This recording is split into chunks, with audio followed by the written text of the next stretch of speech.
Hello friends, നമുക്കിന്നൊരു കോവയ്ക്ക fry ഉണ്ടാക്കിയാലോ? നിങ്ങളെല്ലാവരും കഴിച്ചിട്ടുണ്ടോ കോവയ്ക്ക ഫ്രൈ?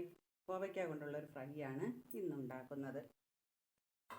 അതിലേക്കായി ഞാൻ കുറച്ച് കോവയ്ക്ക ഇങ്ങനെ കട്ട് ചെയ്തെടുത്തിട്ടുണ്ട്. ഇത്തിരി പഴുത്തുപോയതായാലും കുഴപ്പമില്ല. അപ്പം കുറച്ച് കോവയ്ക്ക, പിന്നെ ഒരു സവാള, ഒരു 3 പച്ചമുളക്, കറിവേപ്പില. അപ്പം ഈ കോവയ്ക്ക ഫ്രൈയിൽ കോവയ്ക്കയിൽ സവാള ഇടുക, പച്ചമുളക്, കറിവേപ്പില.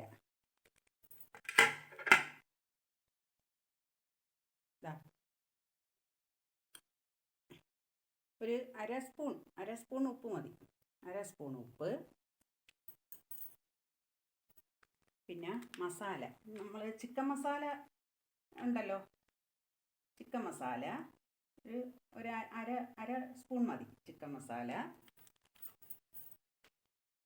പിന്നെ മഞ്ഞൾപ്പൊടി, ഒരു 1/4 സ്പൂൺ മഞ്ഞൾപ്പൊടി. 1/4 സ്പൂൺ മഞ്ഞൾപ്പൊടി.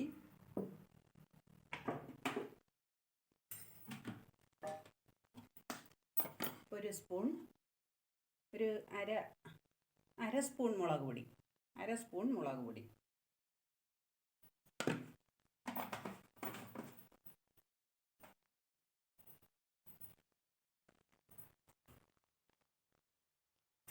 ഇതിനെ നന്നായി ഇളക്കി യോജിപ്പിക്കുക.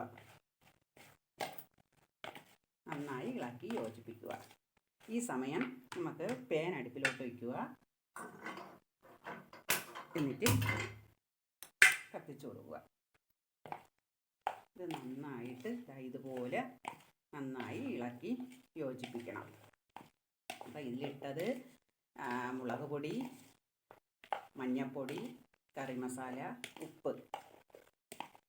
വേറെ ഒന്നും വേണ്ട.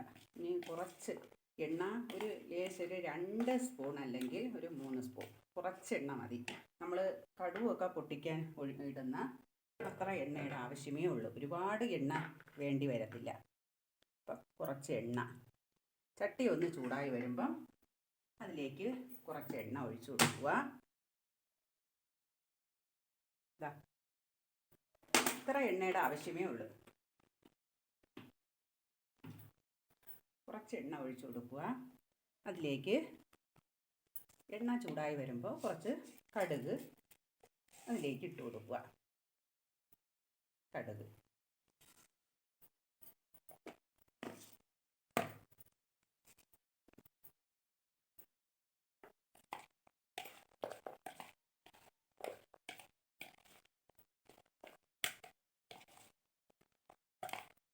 ഒരു ദിവസമെങ്കിലും നിങ്ങളിത് ഉണ്ടാക്കി കഴിച്ചു നോക്കണം. കോവയ്ക്ക ഞങ്ങൾ മെഴുക്കുണ്ടാക്കാറുണ്ട്, തോരൻ ഉണ്ടാക്കാറുണ്ട്. പക്ഷേ ഇത് ഉണ്ടാക്കിയതിന് ശേഷം പിന്നെ ഇവിടെ തോരനും മെഴുക്കും ഉണ്ടാക്കാറില്ല. ഇത് തന്നെ ചോറിന്, അതും ചോറ് കഴിക്കുന്ന സമയം ഇത് ഫ്രൈ ആക്കി നല്ല ചൂടോടെ ചോറ് കഴിക്കാൻ നല്ല ടേസ്റ്റാണ്. മീൻ വറുത്തതിനെക്കാട്ടും നല്ല ടേസ്റ്റാണ് ഇത് വറുത്തെടുക്കുന്നത്. കടുക് പൊട്ട് വരുന്നുണ്ട്.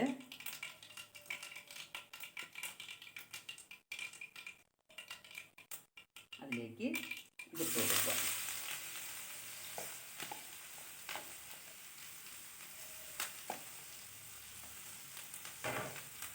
എന്നിട്ട് നന്നായി ഇതിനെ നല്ലതുപോലെ ഇങ്ങനെ ഒരു മൺചട്ടി വെച്ച് അടച്ച് വയ്ക്കുക. അതിൽ കിടന്ന് വേവട്ടെ.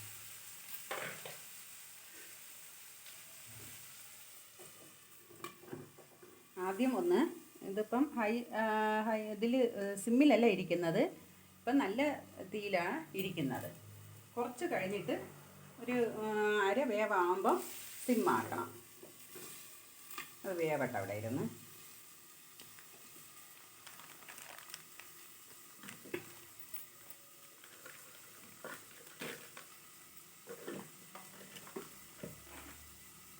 അപ്പം നമുക്കിത് തുറന്ന് നോക്കാം.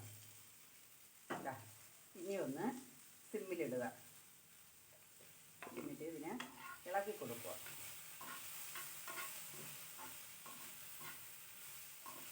കുറച്ചും കൂടെ വേവാനുണ്ട്.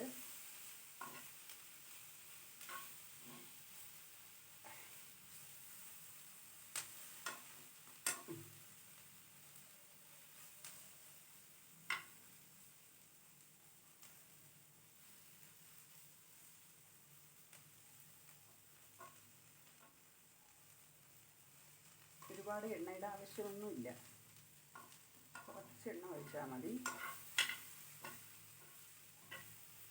നല്ല അടിപൊളി ടേസ്റ്റാണ്. എല്ലാവരും ഒന്ന് ട്രൈ ചെയ്ത് നോക്കുക. ട്രൈ ചെയ്ത് നോക്കിയിട്ട് ഫീഡ്ബാക്ക് അറിയിക്കണം.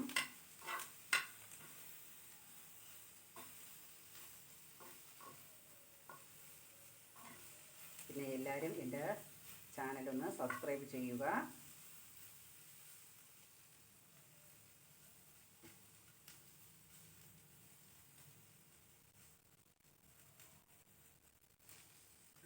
അടച്ചു വെച്ച് ഇത്രയും നല്ലതായിട്ട് വേവത്തുള്ളൂ. ഒന്നും കൂടെ അടച്ചു വെച്ച് വേവിക്കുക.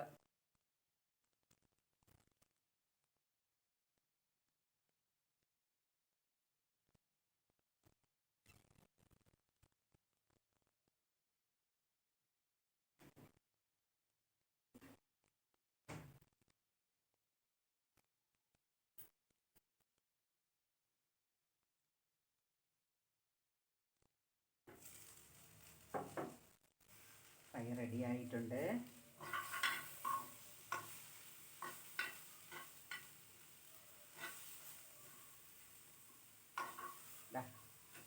കണ്ട, ഫ്രൈ റെഡിയായി വന്നിട്ടുണ്ട്. നമുക്ക് ഉപ്പും എരിയും ഉണ്ടാകുന്ന നോക്കാം.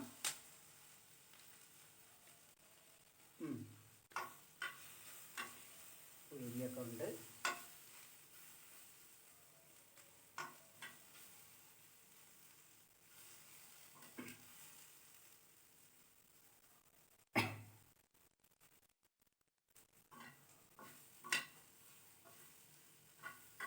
അടിപൊളി ടേസ്റ്റാണ് കേട്ടോ. നിങ്ങളെല്ലാവരും ഇത് ഉണ്ടാക്കി നോക്കണം. ഉണ്ടാക്കി നോക്കിയിട്ട് എല്ലാവരും അഭിപ്രായം പറയണം.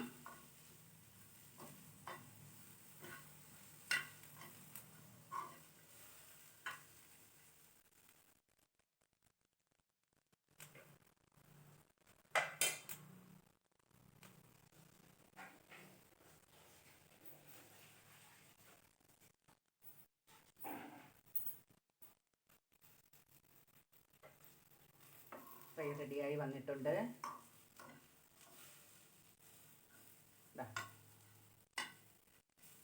നല്ല ചോറ്റിനൊക്കെ നല്ലൊരു ഡിഷാണിത്. എല്ലാവരും ട്രൈ ചെയ്യുക. ഇത് എന്നിട്ട് ഇത് ഓഫ് ചെയ്ത് വയ്ക്കുക. മതി, എന്തായാലും ആയിട്ടുണ്ട്. ഇനി കുറച്ച് സമയം ആ ചൂടിൽ തന്നെ അടച്ചു വെച്ച് കുറച്ച് സമയം അങ്ങനെ ഇരിക്കുമ്പം ഒരു 10 മിനിറ്റ് അത് തണുക്കാനായിട്ട് വയ്ക്കുക. അതിന് ശേഷം കഴിച്ചു നോക്കണം. നല്ല അടിപൊളി ടേസ്റ്റാണ്.